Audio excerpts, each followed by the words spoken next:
This conference will now be recorded. So in the previous session, we have discussed about the map collection.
So we have discussed about the various methods which has been given by the map collection class we have discussed. Now, so now let's see practically how can we use this map collection class, and then how to manage the elements through the map collection class. Now let's see practically this class. Let me show you one practical example how to define a map collection and how to manage the elements by using each and every method. I will show you practically. So let's go with that Salesforce account.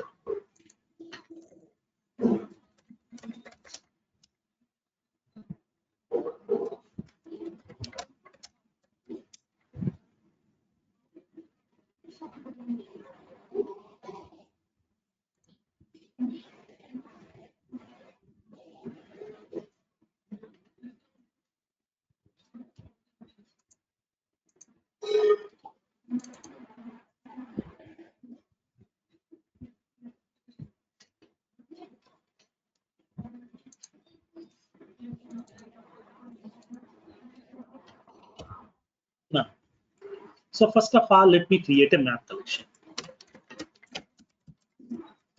Create the map collection object. So we'd like to create the map collection class object right now. Map of string comma. I want to store the country's information or some fruits information I want to store. Like for example, I would like to store some fruits information with the help of this map collection, where I would like to take the two properties of the fruit.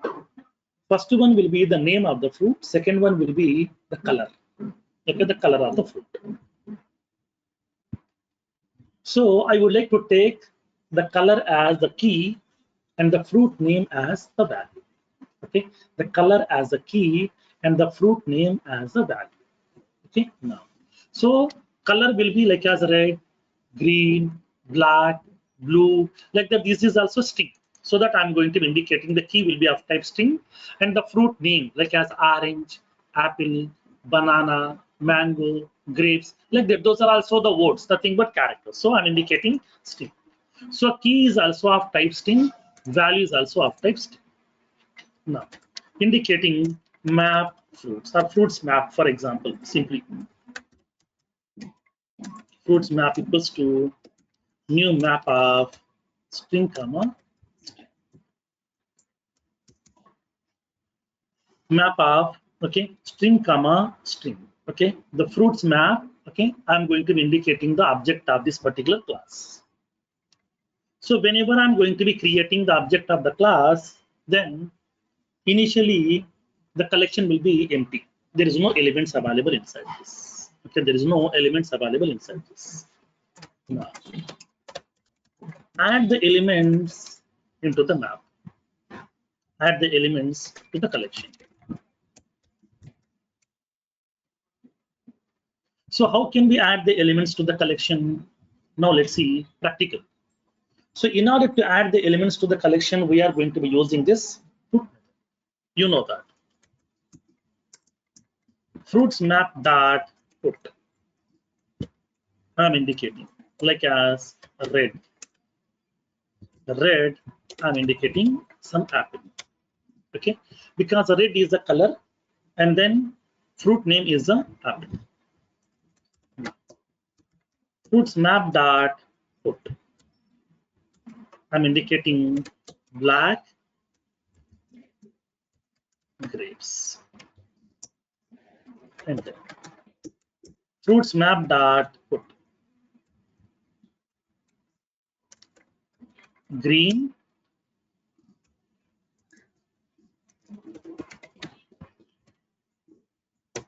grapes. Now tell me, can I add these two elements with the same value? Yes, because that already told you key should be unique. Value may be unique, value may be duplicate. Here also grapes, here also grapes. Here this is black, this is green. So the keys are unique, values may be unique, values may be duplicate. Fruits map dot put. I'm indicating orange,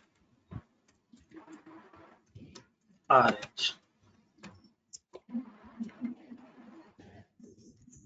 orange, orange.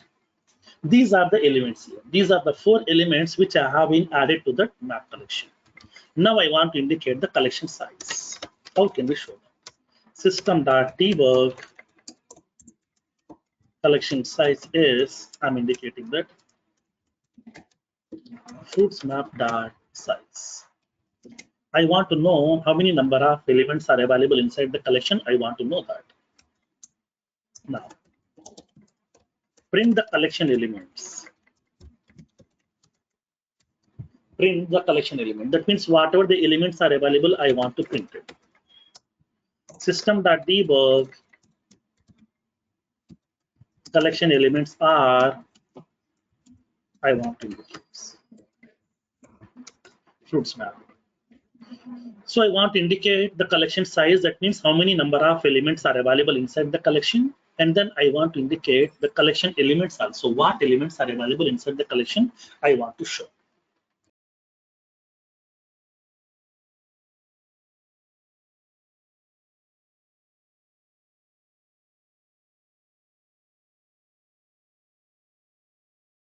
Now, so now here in this case, okay,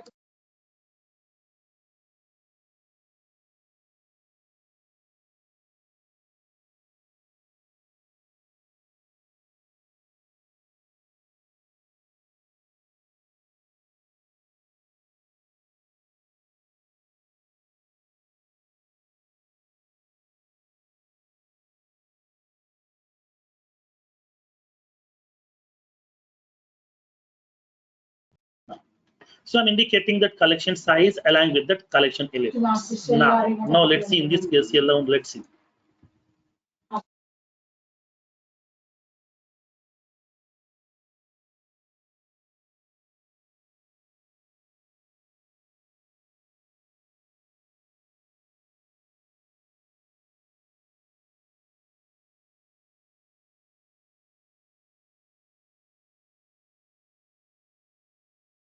Let's execute this.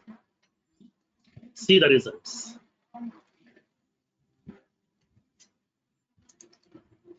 Select the debug only checkbox. Now it is indicating this. The collection size is 4. That means 4 elements are available inside the collection. Now count is correct. Collection elements are, these are the elements are there. Black grapes, green grapes, orange, red apple. These are the elements are available. Now tell me, is my collection is ordered or unordered? Now tell me. Ordered. Ordered. Ordered or unordered? Ordered. Ordered means what? Unordered means what? It will be unordered, sir. Means Whatever we have passed, it won't follow our rule. It will follow its rule. Like it will be right. Like ascending order of the character, like that. Character in the sense what? What you have observed in this Like case now? ABCD, like that. It will be like first it will be given preference to B, the key B black, then after it will be green, then it will be O orange, then it will be red. Okay. Okay. That means So these are what? Based on what it is arranging the Based elements, on based on key or based on value? Alphabetical.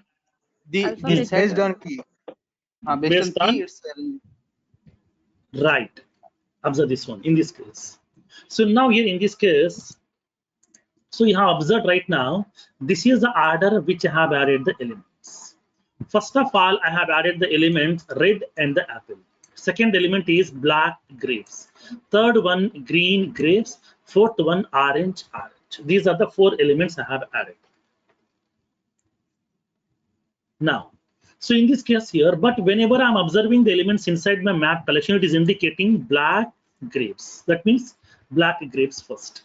And then green grapes. This is the second place. And then orange this is the third place, and then red apple is the fourth place. That means my insertion order is different and the actual elements order is different. I have added the red apple as first, but it is showing like as the fourth place. That means what? My insertion order is okay, this is the first place, but in the actual collection this order is fourth place. That means what both are same? No, that means what it is an unordered collection. That means what? Map is an unordered collection, so which will not be following the insertion order.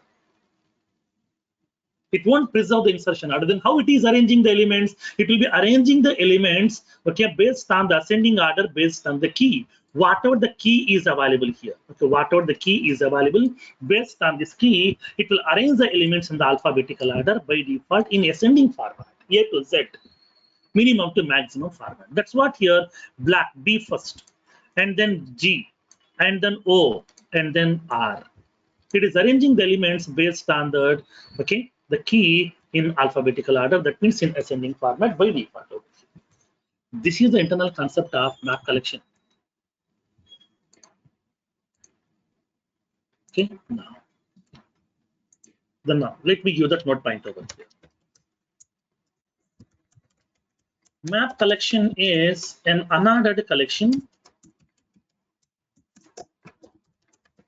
which will arrange the elements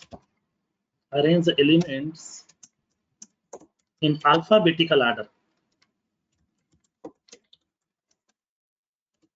based on the key name in ascending format.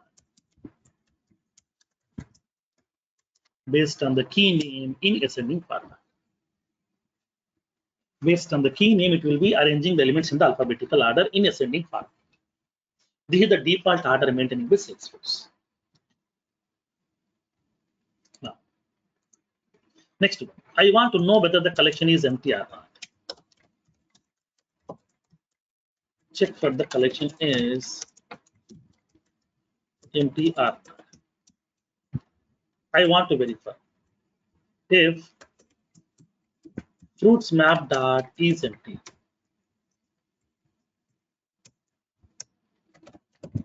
System.debug collection is empty. That means if the collection is empty, I want to show the message. Else system.debug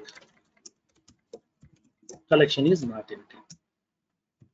Else system.debug collection is not empty. In order to know whether the collection is empty or not, we are going to use this.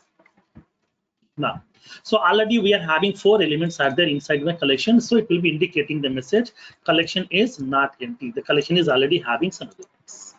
Click on execute, see the results.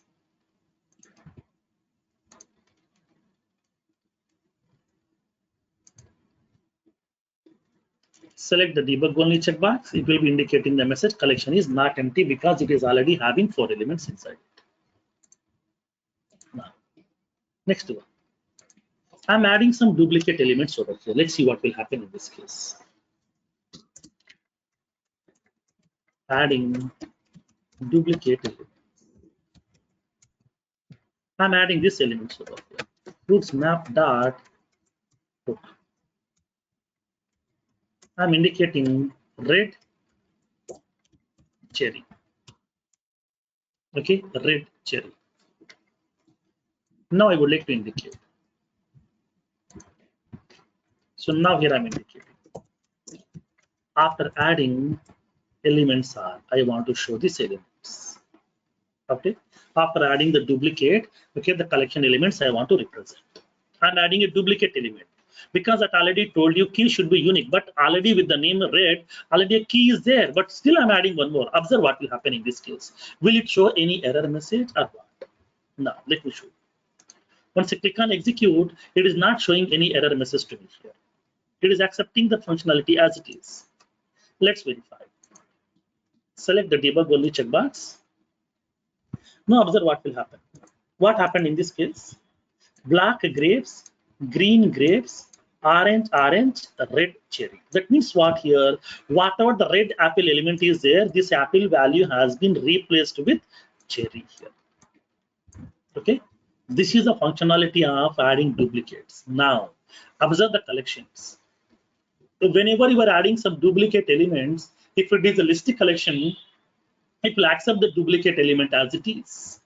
If it is a set collection will simply ignore that operation, because whenever you are trying to be adding the duplicate element, that operation will be simply ignoring by that set collection. When you go to the map collection, it will be collecting that element value, and that value will be overriding in this existing element over here. So whatever the element is available with the same key inside my collection, that value will be getting replaced with the new value. This is the functionality of map collection. These are the functionalities that we have as part of adding duplications, okay, in set, list, and map. These are having three different functionalities. List will accept the duplicate, set will simply ignore that operation, map will be updating that existing element with the new value here. These are the three different behaviors are available in three different collections upon adding the duplicate elements.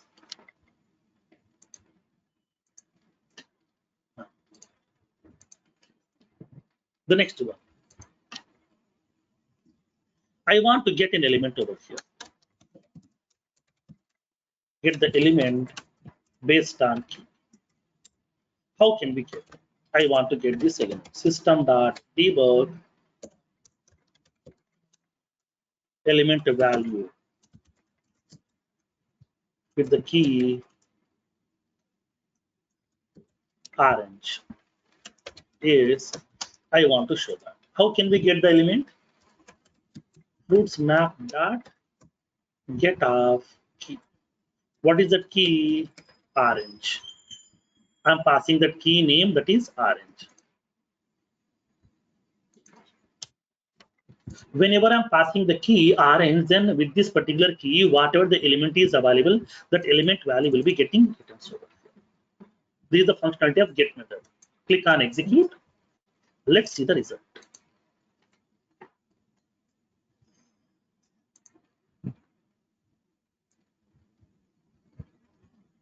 Now it is indicating element value with the key orange is orange. That means key is also orange, value is also orange.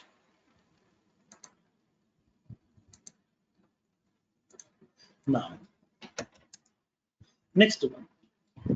I want to check for a specific key. Check for the specific key in the collection. I want to check for the specific key in the collection. So I want to verify whether a specific key is exist inside my collection or not. I want to verify if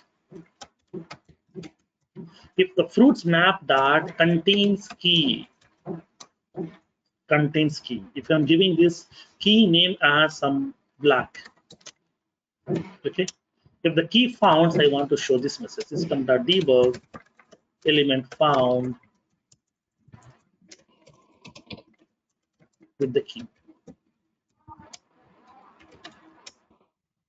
Else, I want to show the message over here. System.debug element map.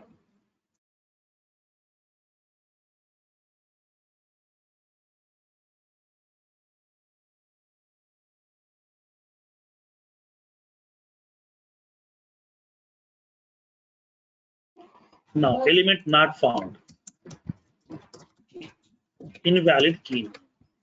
Okay, element not found, invalid key.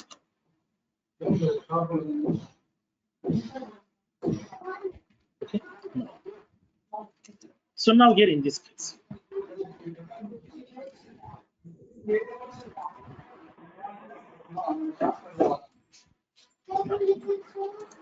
so now here element not found, invalid key. So whatever the key that we have specified, if the key is available, that means with the same key, if the element is available, it will be indicating this message.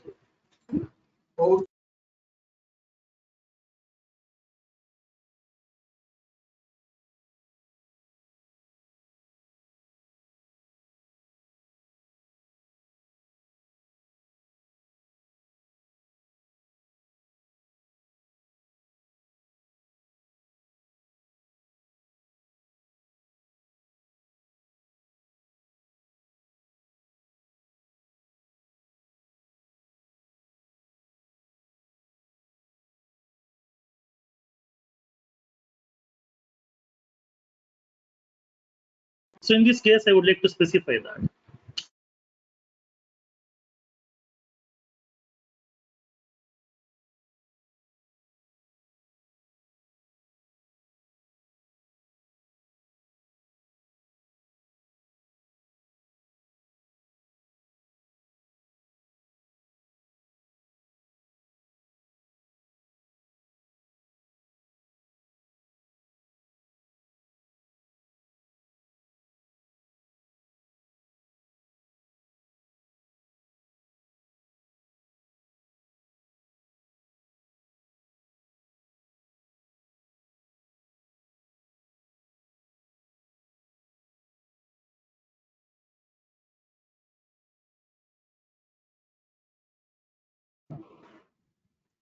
So now here in this case, how can we do this one?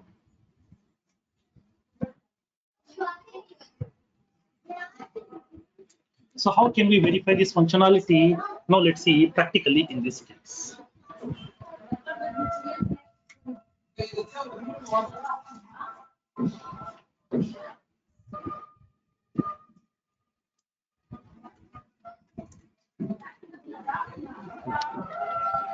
So now I want to verify that whether with this particular key, do we have an element is exist or not? I want to cross check that. Click on execute. Black is the key which has supplied. With this key, already one element is available, so that I would like to display that message. Select the debug only checkbox. It is indicating element found with the key. Okay, element found with the key.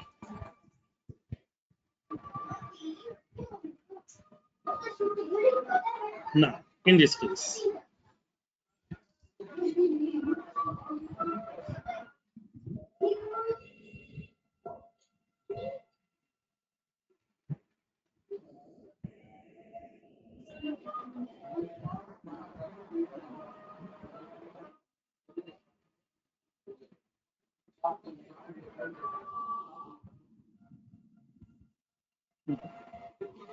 so the next one.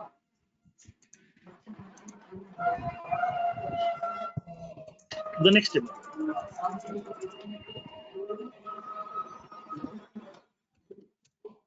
No. So I want to check that. I want to remove an element, okay, from the collection. How can we remove the element over here? Now let's see. Remove the element from the collection. How can we remove?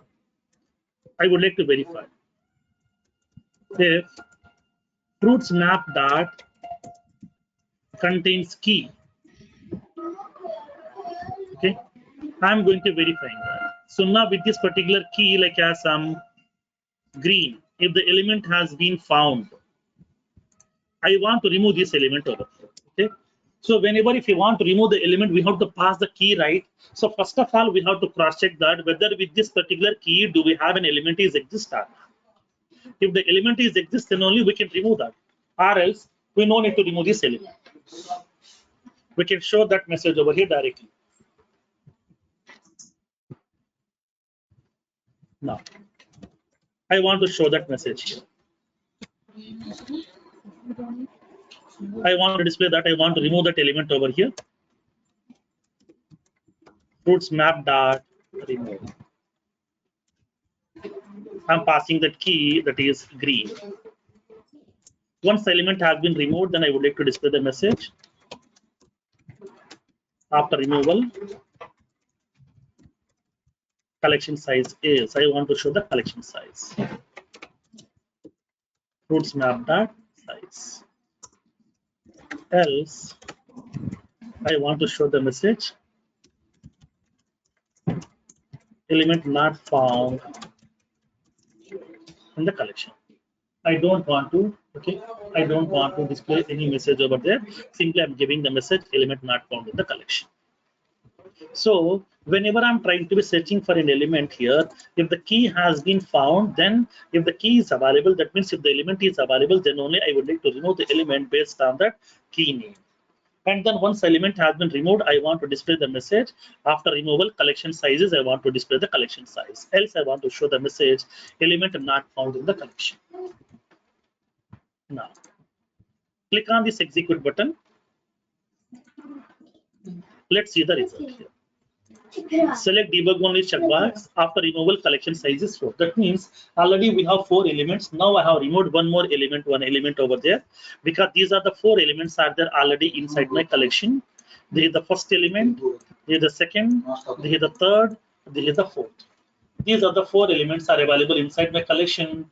Now from this one I'm removing this element that is called as green. So this element has been removed, and then we have 3 elements are available here. So it is indicating that count as 3. Next.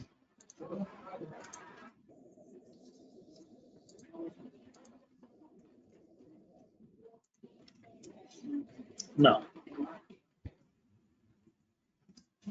the next one. Sometimes you can raise a question.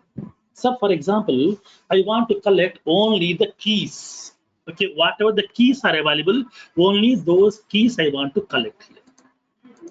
I don't want the complete elements here. I want simply the keys. These are the keys. I want only this keys part. How can we collect?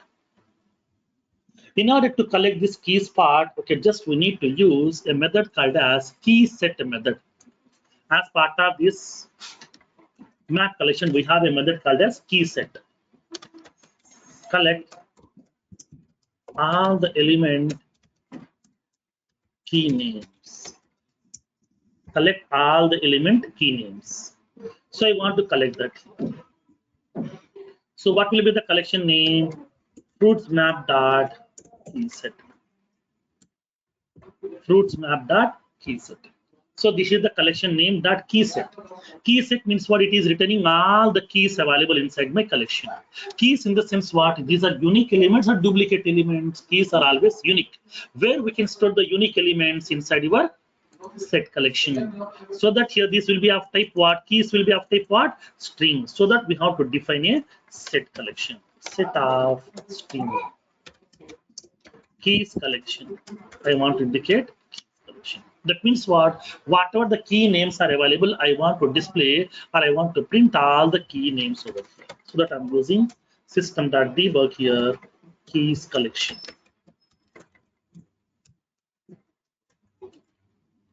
I want to indicate that.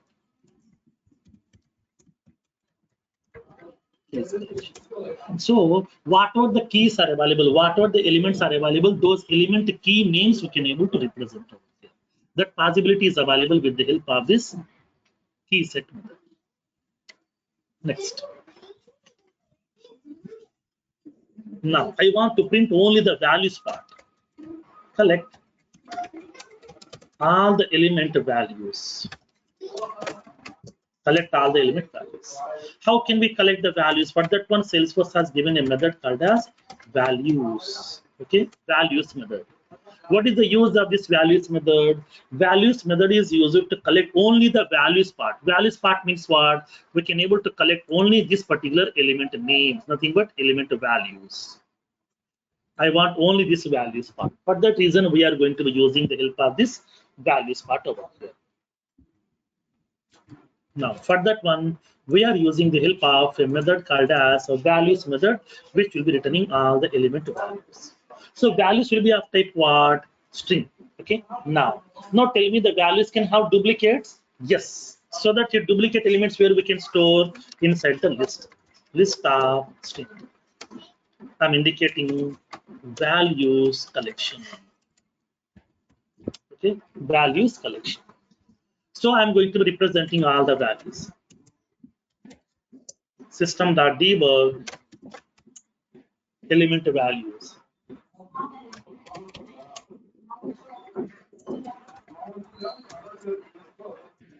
Element values are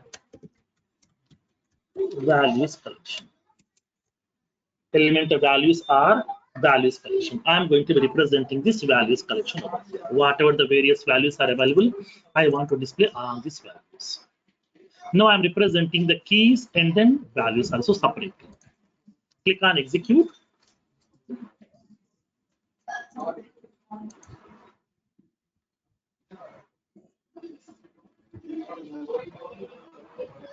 Now, it is loading the debug log file.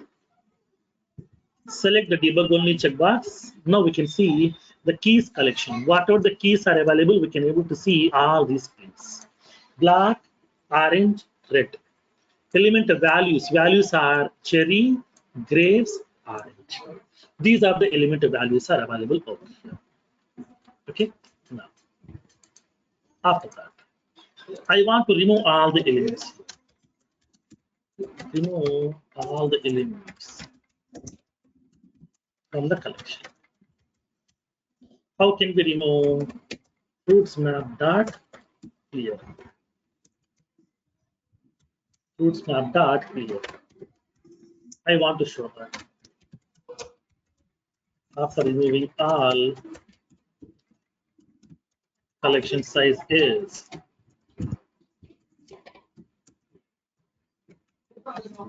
fruits map dot.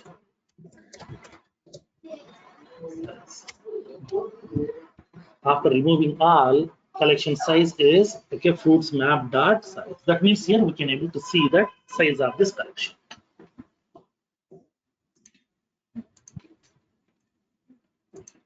Click on execute. See the result. Select the debug only checkbox. Now it is indicating after removing all the element, the collection size is 0. That means here all the elements has been removed from the collection. Now the collection size is simply 0. This is how we can able to manage the elements inside your map collection. Feroz, I have a question here. Yes. So whenever we are retrieving this keys collection and the element values using the list or set, here also it is arranging in the alphabetical order ascending. I mean, now in this case, because whenever we are going to placing these keys inside this particular set collection will automatically arranging the elements in the form of alphabetical order by default. List collection won't arrange. It will be displaying the elements as it is format.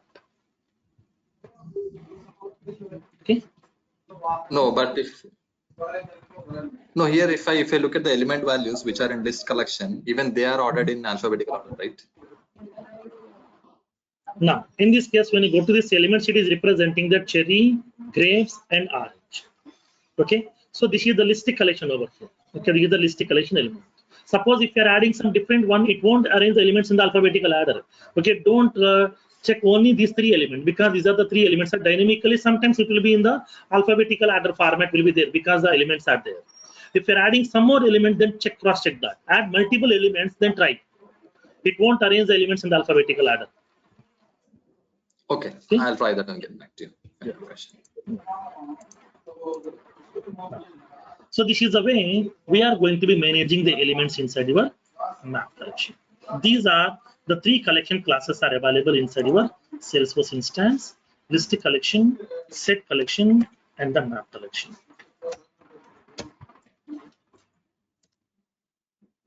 This is the concept of collections in Salesforce. These are the 3 collection classes are available: list collection class, set collection class, and the map collection class, which has been given by Salesforce by default.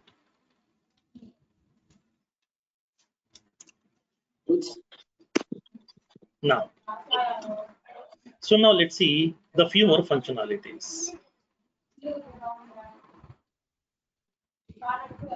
Now,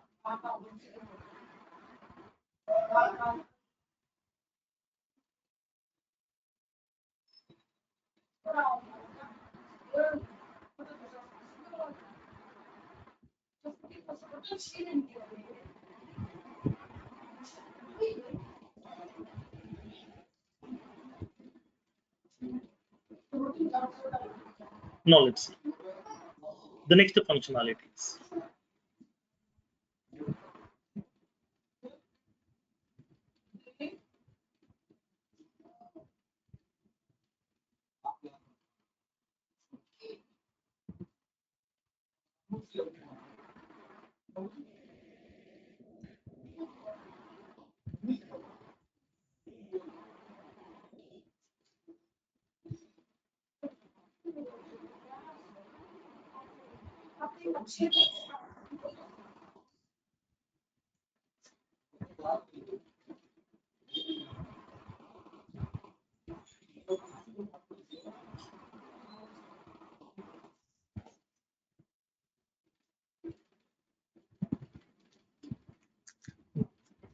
The next concept is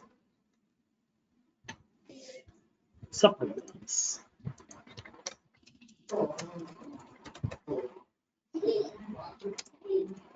The next concept is subprograms.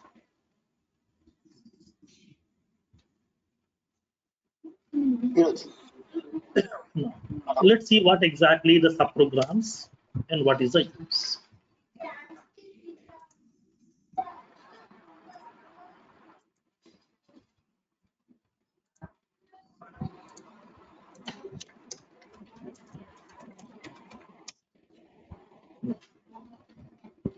So what exactly the subprogram and what is the use? How to define the subprograms inside your Apex programming? What are the various types of subprograms are available in Salesforce? Then how can we define the subprograms inside the class and what is the syntax of each and every subprogram? And how to invoke those subprograms by creating the object of the class, we'll see practically inside this. Now, so what do you mean by subprogram? Now let's see. Sub in the sense part, a small piece. Now, subprogram in the sense what? It's a part of a program. Okay, it's a part of a program. Now, let's see. For example, assume that we are the human beings. So we have a human body. So now tell me this entire human body is a single part? No. God has assembled so many parts. Eyes, nose, and then ears, hands, legs, so many internal parts of the body also.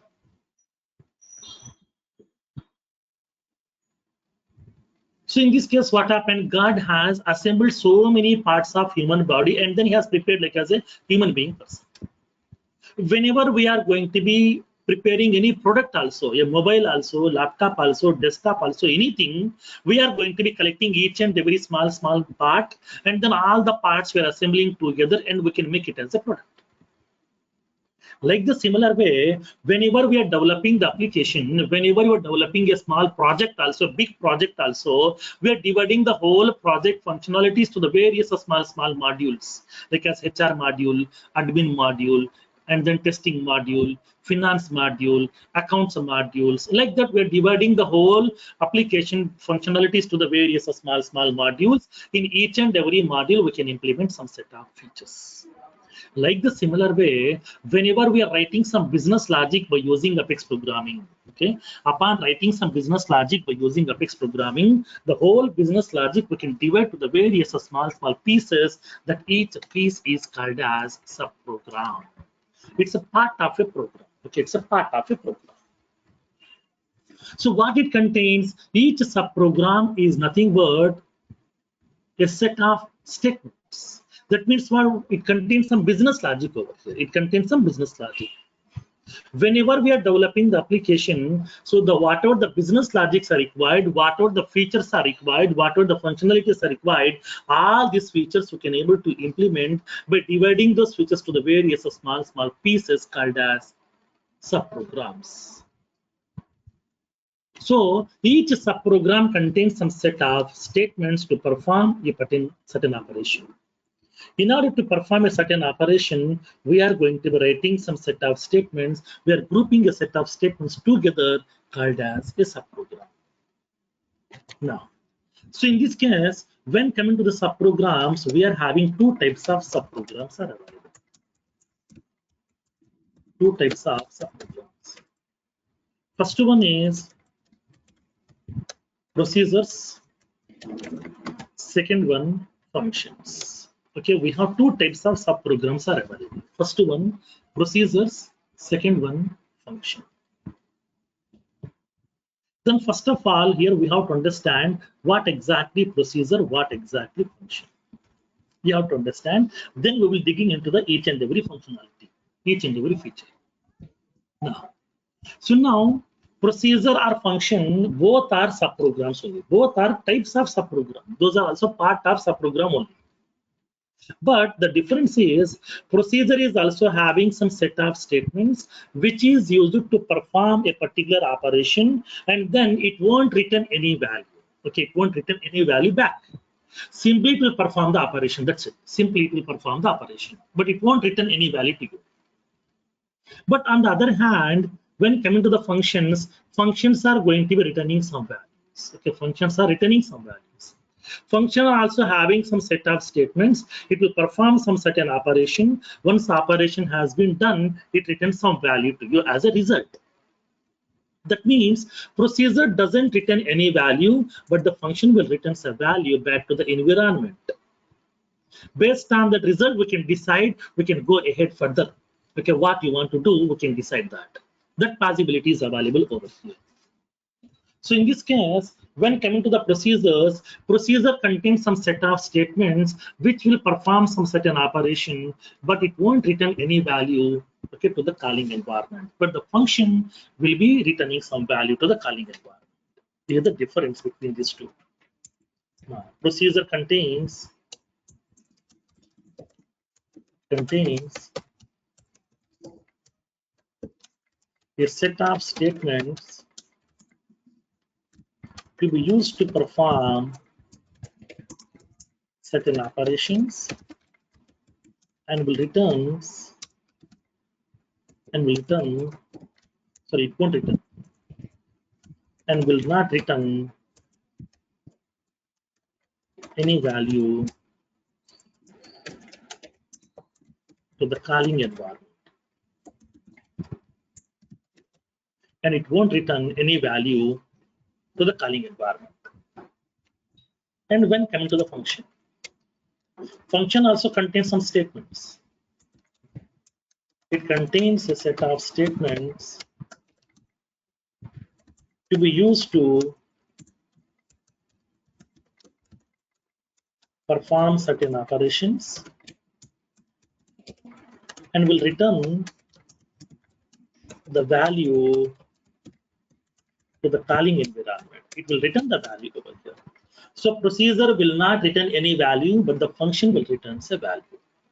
That is the basic difference between procedure and function. Except this one, remaining thing, everything is same, no change. Both are same. But procedure will not return any value, but function will return a value. That's it, the difference. Now both are used to implement this business logic only. Okay, then where we can place these procedures and functions, all the procedures and functions to be defined inside the class. Okay, all the procedures and functions will be defined inside the class.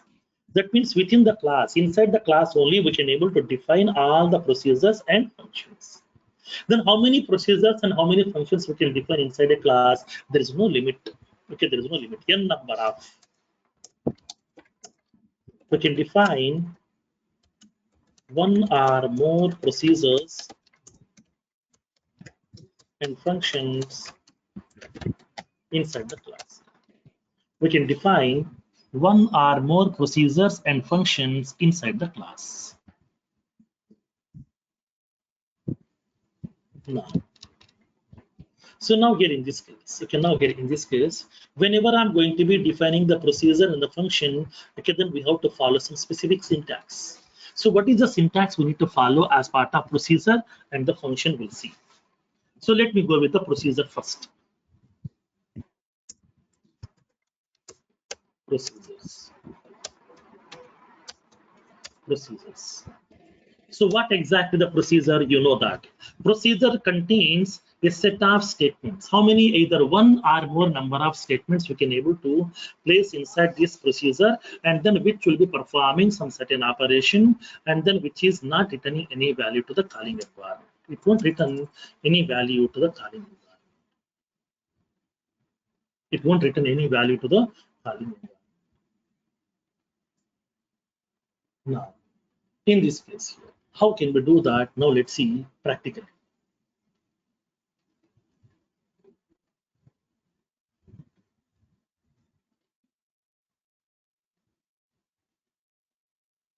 Now, so whenever we are going to be implementing the procedures, we have two types of procedures are available in Salesforce. We have two types of procedures. First one is parameterized procedures.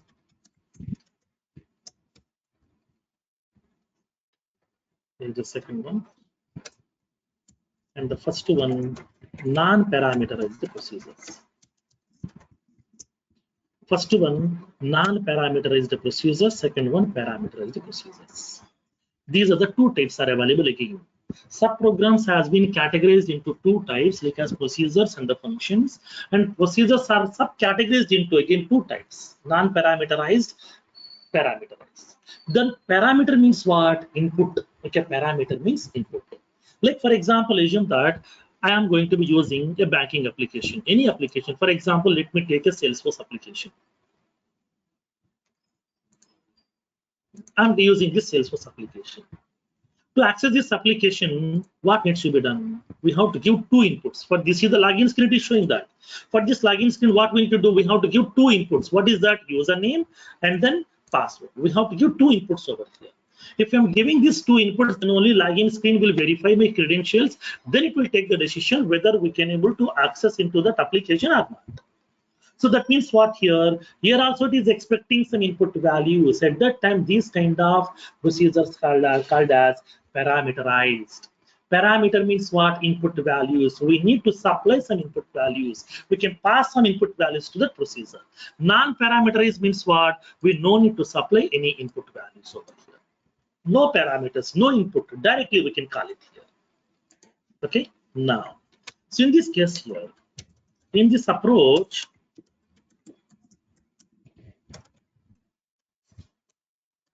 procedure doesn't require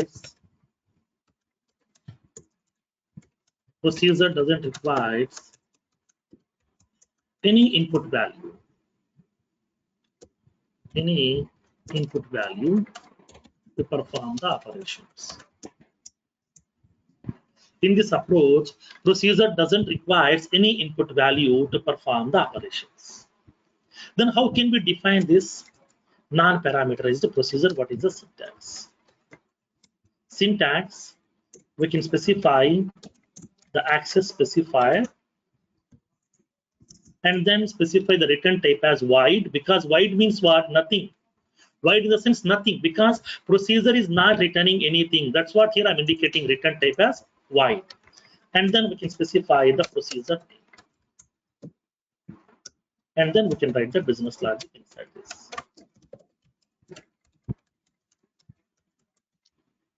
Write the business logic. Not only one, multiple lines of statements we can able to write inside this procedure. Then, for example, I want to prepare a class. For example, I'm preparing the class, public class accounts helper. Here I'm going to preparing the procedure. Where we can prepare the procedure generally in the inside the class.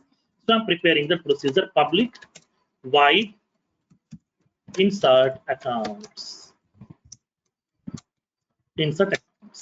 I'm going to write in the business logic.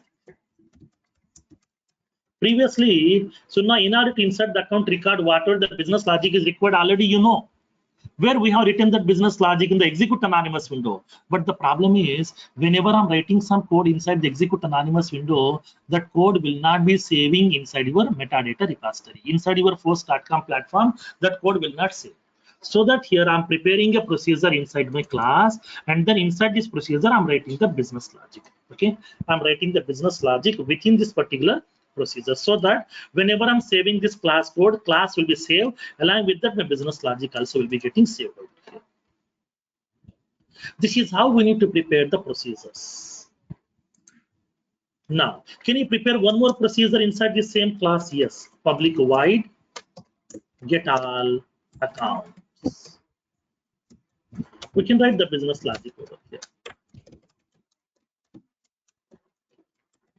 Write the business logic. Okay, we can able to write. So once the procedures have been getting prepared inside the class after writing the business logic, how can we execute it here? Invoking the procedures. How to invoke the procedures? Procedures will be getting invoked by using object name dot procedure name. Okay, now the syntax is we have to specify the object name. That means you have to create the object of the class and then object name dot procedure name. Okay, object name dot procedure name. For example, you have to create the object of the class. You know what is my class name? Accounts helper. Accounts helper. Some ACC helper equals to new accounts helper. ACC helper dot insert accounts, and then ACC helper dot get all accounts. So like that, here we can able to invoke the procedures also from the execute anonymous window. That possibility is there. This is how we are going to preparing the procedures, and then we can write the business logic inside the procedure, and then we can able to invoke these procedures by using the object of that class. Then how to do that? Now let me show you practically with an example. Excuse me, sir. Yes. You're saying procedures will not return any value, but in the method you're saying ACC helper dot get all accounts, which will return some value. Is that right? No, we can able to print. Just we can print these values on the debug log file because it is indicating white, right? So it won't return any value to that. Simply it will print the values to you. It will collect all the records. It will be getting all the records from the database. It will print all the debug log file. That's it. Okay, only in the debug, not in the real-time Yes. scenario. Yes, Okay, yes, thank right. you. Now, so let's take a small use case.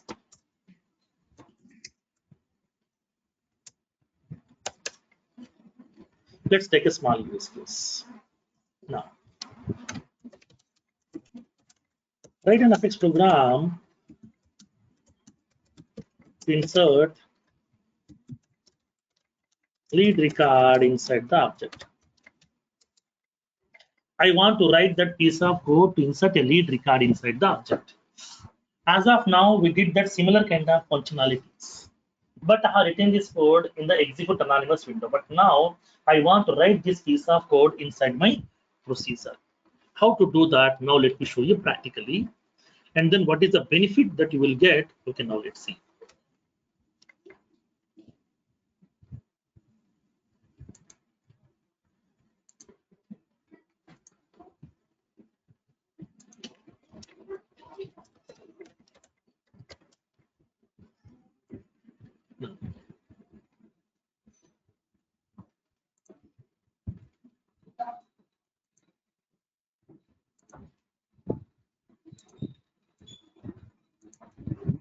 So let's go to the developer console.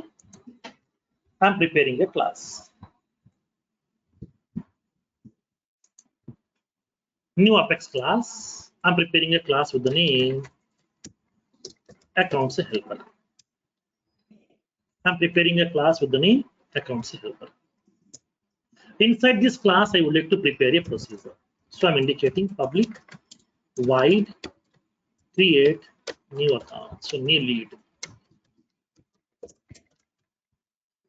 record. Create new lead record. This is my procedure. Here we need to write the code to insert the lead record. How to create the lead record? You know, lead some LD equals to new lead. Okay, I'm creating the object of this class over here. I'm creating the object of that lead class. I'm creating the object of the lead class. Here simply, for example,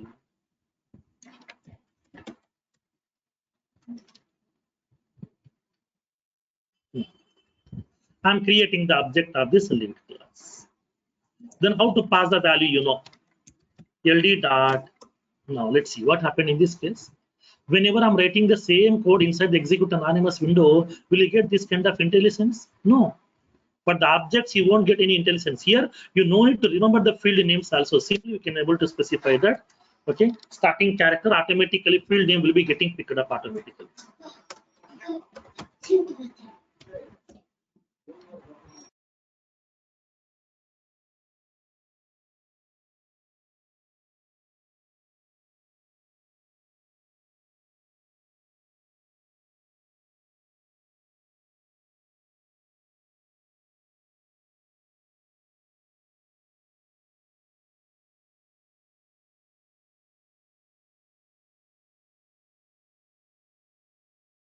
Now I'm indicating that last name.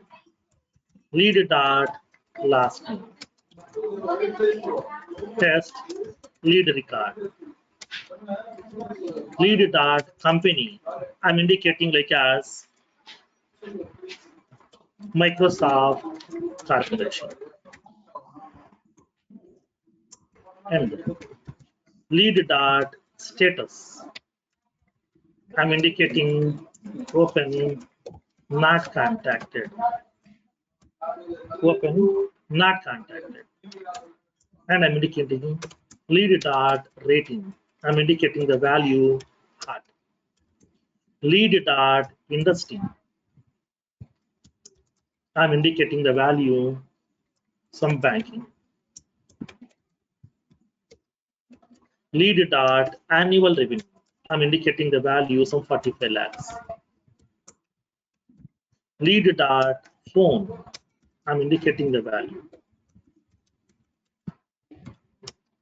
Lead dot fax. I'm giving the value.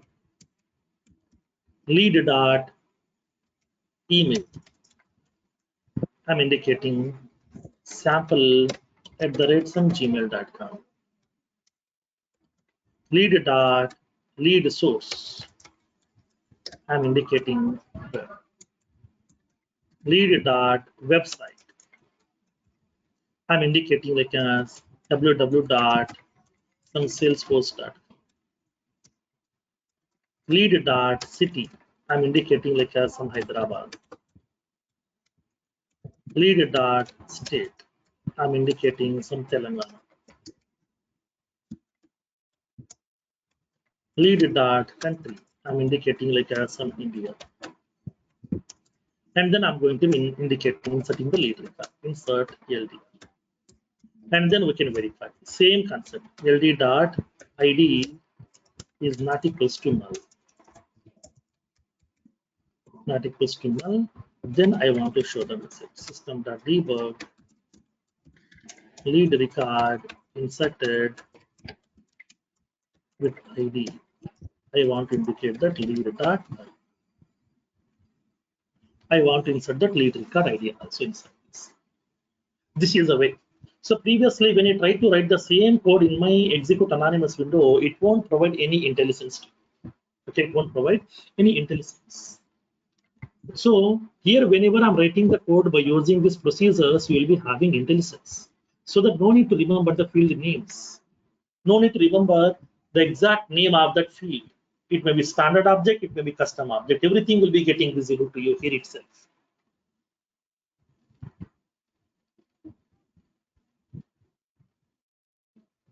Now, so now here in this case, whenever we are going to be writing the business logic from now onwards, everything we have to write inside the procedures itself. So we have to go to prepare the class and then prepare a procedure inside that class and then write the business logic inside it. This is what the syntax is. This is what the procedure we need to follow from now onwards. And then once the class has been getting prepared, once the procedure is ready, then how can we invoke? Now this is my leads helper class. Go to the execute anonymous window. Create the object of the class.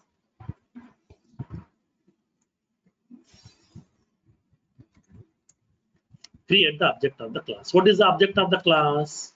So my class name is leads helper. I'm indicating LD helper equals to new leads helper. I'm creating the object of the class. And then invoke the method. Method means procedure. How can we invoke LD helper dot? What is my procedure name? Create new lead record. New lead record. You can follow any case, uppercase, lowercase, combination, anything you can do that. So in this case, what happens? Simply, in order to invoke this procedure, we have to create the object of that lead helper class, and then we can able to invoke that method by using object name dot method name. That's it. Simple concept. Click on execute. Request has been sent to the server. It is going to be indicating the confirmation to you. Your lead record has been created successfully with the ID. This is the ID. Now you can go to the leads tab. You can see that. Okay, test the lead record. This is the lead record just now, which we have created through programming. Whatever the business logic that I have written with the same details, the lead record has been created successfully over. So this is how we are going to be writing the business logic from now onwards. From now onwards, we don't want to write the business logic in the execute anonymous window. I want to write that business logic inside my class itself. Okay, so inside a class, you can able to prepare the procedure and then write the business logic inside this procedure from now onwards. Okay, now let me place this code.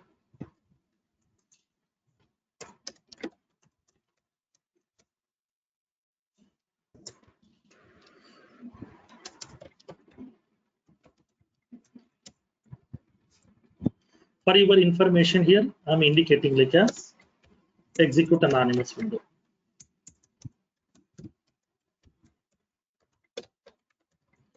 This piece of code we have to write from execute anonymous window. Okay, for your confirmation, I'm indicating this.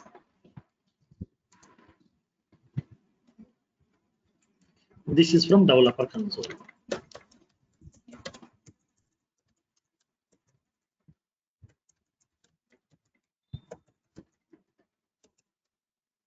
This is from developer console. We can able to write this piece of code. This is how we need to prepare the procedures, and then we can able to write the business logic. We can invoke it. Now, let me give you some examples of this. Yes. Can we achieve both methods by using Apex class without Both using execution? Execution we can't do from the developer console. Okay. Okay. Execution can be done from either Visualforce or either by using this execute anonymous window, or by using triggers, by using batch classes, schedule classes, email services, web services. We can do that. Okay. Execution can't be possible through developer console. Okay.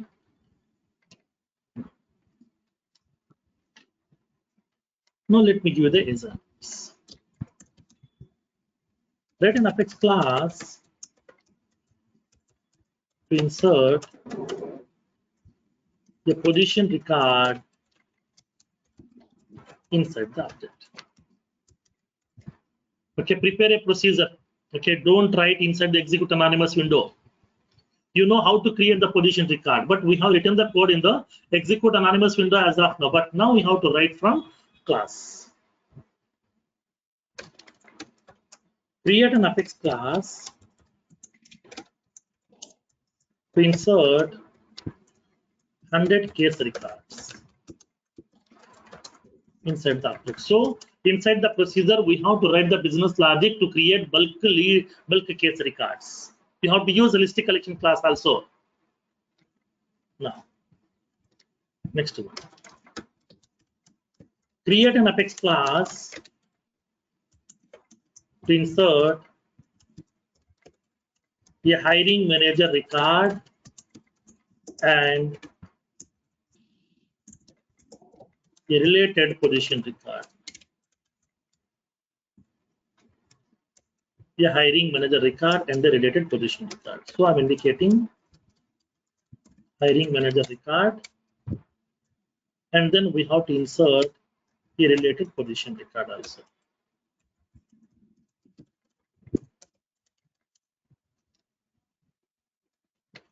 These are the three assignments. Try these three assignments today so that you can feel comfortable with the procedures.